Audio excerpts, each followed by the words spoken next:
А основная часть – это юртовское население. Татары. Это юртовские татары.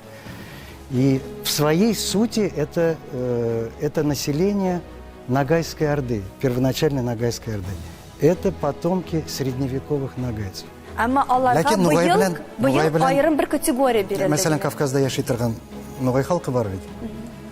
Аз санлы халык. Алар белән тарихи элемтәбез бар. Чөнки Урта гасырда без бер бөтен халык булганбыз качандыр Уртага. Аннары бүленешкәнбез.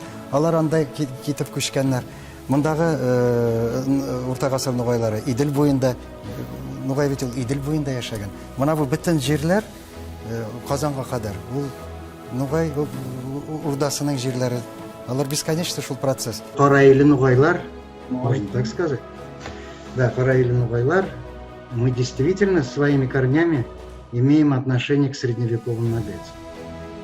К той огромному количеству населения, которое, это кыпчакское население, которое называло себя потом в 16-17 веках ногайцами.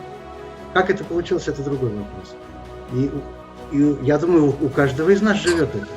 Мы бы здесь не собрались, если бы у нас это не жило, это ощущение. Но при этом со временем же народ разделился на части, часть ушла там на Кавказ в силу ряда обстоятельств. Да, но что нас роднит? Опять же, это вот средневековая наша история нас роднит, да. Когда-то жили практически на одной территории, кочевали рядом, но потом нас же разделило. А вот что касается ногайского населения, которое жило в Поволжье-Приурале, да, оно осело, естественно, перешло к оседлому образу жизни. Это основная часть населения Астраханского ханства.